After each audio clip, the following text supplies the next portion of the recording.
Business RadioX studios in Richmond, Virginia, it's time for Richmond Business Radio. Now, here's your host. Lee Cantor here, another episode of Richmond Business Radio, and this is going to be a good one. But before we get started, it's important to recognize our sponsor, SMN Square, providing building blocks to success and sustainability. Today on Richmond Business Radio, we have Karena Calhoun with WarKry Consulting Solutions. Welcome. Thank you, Lee. Thank you so much. Well, I'm excited to learn what you're up to. Tell us a little bit about WarKry. How you serving folks? Yeah, absolutely. I am serving women, entrepreneurs, influencers, just women in general who really want to level up in their life, who want to unveil their authentic self, who really want to really pinpoint their purpose and crush their goals. That's what I'm doing. So how did you get into this line of work? Have you always kind of been a coach at heart? You know, that's a really great question, Lee. I have been doing this I guess you would say, unofficially for many, many years now. But I just recently got into this maybe a few years ago when I tried some other things that just did not work. Now, how do you find entrepreneurs' mindset? Are they typically kind of doing okay and want to do better, or do you find some of them are kind of self-sabotaging and are kind of just running in place? Oh my goodness, you hit the nail on the head. They are running in place. They are self-sabotaging, and it is something that can be overcome if you choose. So, being kind of proactive and not reactive is key to this? Absolutely. Absolutely. So now let's walk through your kind of process. So what is the pain that this woman entrepreneur is having where she should call WarKry?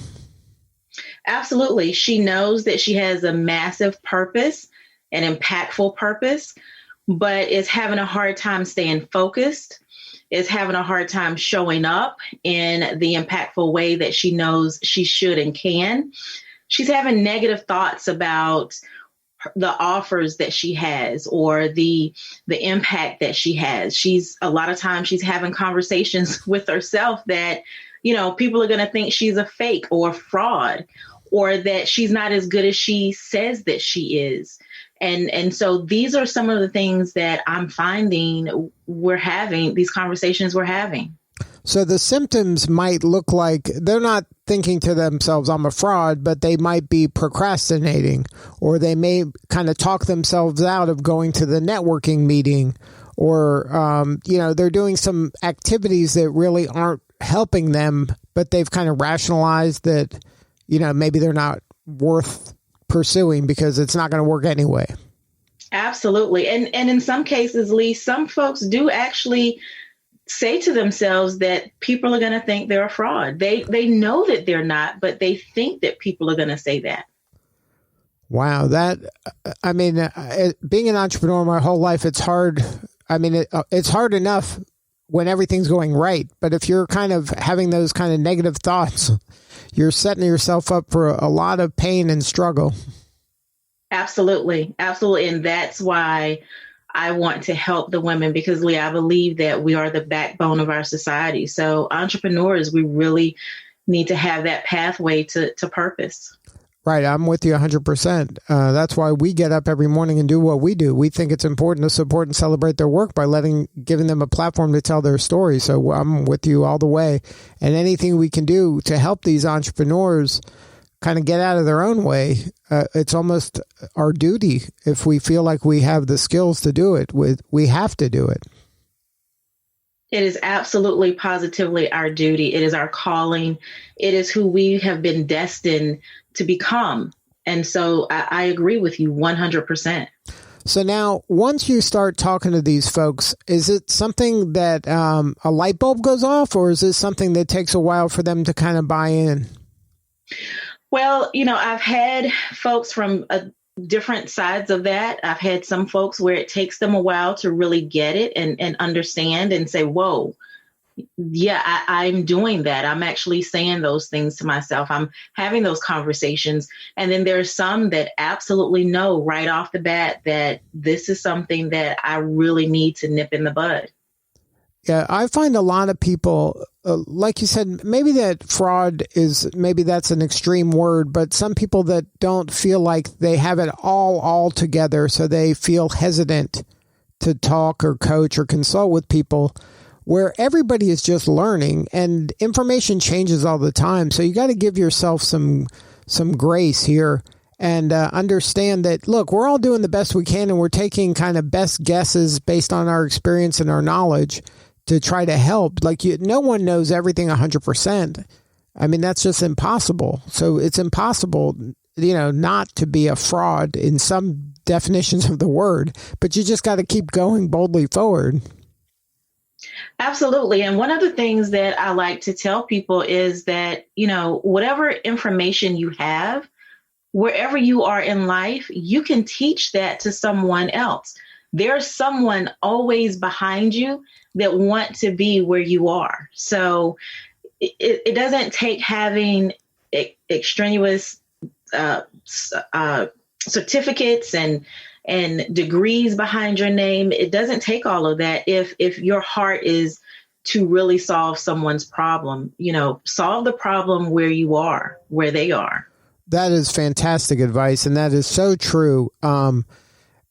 Is that something, like, once you kind of explain it in those terms, I would imagine that kind of takes a weight off their shoulders, that now they feel like, yes, there is a market for me, and no matter where I am on this journey, today I might be here, but tomorrow I might be a little further along, and that is only good. I'm just learning more. I'm learning by doing it. I'm learning by coaching. Those are all great ways to learn.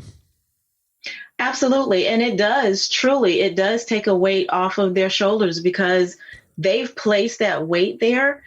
And so once they're able to take that off, oh my goodness, they're able to really run and really just hit the mark where they know they need to be at that point. And it's amazing to see it. So let's kind of share with the listeners some low-hanging fruit they can work on their own. Is there some things that you can recommend they do to kind of increase their self-confidence or to help them kind of lead these more authentic lives? Absolutely. One thing that I like to tell folks all the time is to sit down and create a success definition for yourself and create a failure definition for yourself. And what I mean by a success definition is nothing that is identified by society, family, friends, no one outside but your internal definition of success. For instance, mine, and everyone has their own, but mine could be possibly I want to impact 1,000 women in 2021. So if that's my definition of success, but then at the end of 2021, I only affect 900, well, the weight is off my shoulders. I don't have to answer to anyone. I'm not embarrassed. I'm not ashamed. None of that weight is on me. And so the very first thing that I tell people is identify your idea of success. That takes a ton of pressure off of you as it relates to outside sources. And then if you do fail, the only thing that happens is you've now created a blueprint. If you've met 900, women that you've impacted, then just do it 900 times. You have that key, that blueprint. And so it takes a true weight. And to me, it's a massive, but low-hanging fruit. That's massive for me. Now, how did the name WarKry come about? Good question. So I believe that in the Bible, it talks about, in Isaiah 58, it talks about cry aloud, spare not. But when I read that passage, I'm directed to read all the way to the end of the chapter. And so instead of me just crying out and telling people what their transgressions may possibly be, I want to provide those solutions. So we're WarKry Consulting Solutions. We actually provide solutions that impact. Now, one of the solutions, and I think that you touched on it, is when they're writing this kind of purpose and getting that clarity of purpose, to make it their own purpose. And that's a trap I think a lot of folks, especially young people, fall into. They might get into something because their parents kind of suggested it or encouraged it, and it wasn't really their true purpose. It was just something that they thought was the logical next step. Any advice for the people who might be on a path that, when they get kind of down deep into it, that they realize maybe I'm doing this for the wrong reasons. I'm doing this because my spouse thinks it's a good idea or my parents think it's a good idea, but I'm really not kind of all in. Yeah, that's one of the things I also help women with is really unveiling their authentic self. And when you can unveil your authentic self, it's a journey. It's not an overnight process. It doesn't happen in a couple of days. But you get to the point where you are now unveiling yourself, you're unfolding before the people that mean the most to you. And you express this to them that, listen, these are some things that I was doing because of other influences. And it's not really something that serves me. And now I want to begin this journey to actually serve me and my purpose. I want to serve us. My purpose and I. And so that is something that I really like to dive into because we've got to peel back those layers, all of those layers of outside influences when we were children, maybe growing up in school and then being a young adult. We've got layers and layers of influences really packed onto us. And some of those influences are good and some of them are bad. Some of them might have told you that you can't do something or you're not good at something. But deep in your heart, you believe you can do it, and maybe you've kind of backburnered some things that you should really be pushing to the forefront. Absolutely. And that is the process that I like to call unveiling your authentic self, being who you were destined to be. Now, how do you help that person that part of them feels unworthy, that because maybe a teacher or society said, look, people like you don't do things like that? How do you help them kind of get out of that kind of victim mentality into I can do this, I'm worthy enough to do this, and I'm going to find the skills and the people to help me get to where I want to go? Absolutely. We go through the process of changing those limiting beliefs. First, we challenge them. Well, let me back up. First, we identify them, and then we challenge them, and we create the positive statement, that empowering belief, and we replace that limiting belief with that positive empowering belief. But we first have to identify it and then challenge it. Find out why that statement is there, and then feed it truth. Now, you mentioned that women entrepreneurs are kind of where you like to serve, the group you like to serve. At what stage in their entrepreneurial kind of career are they at? Are they aspiring entrepreneurs? Are they kind of veterans that have plateaued? Is there a sweet spot for you in terms of where you feel you're most qualified to help them? In their regard, there is no sweet spot for them. It's just women because, let's face it, people encounter this type of thought process in various levels. So there's not necessarily a specific place that they need to be in business. And so I keep it open, honestly, to anyone, any women that are entrepreneurs. So it might be somebody that maybe works in a corporate setting or a nonprofit and then has dreams of being an entrepreneur. You can work with them to help them get that leap of getting into the world of entrepreneurs, as well as somebody who has their own business that might be kind of struggling a little. Absolutely. Absolutely.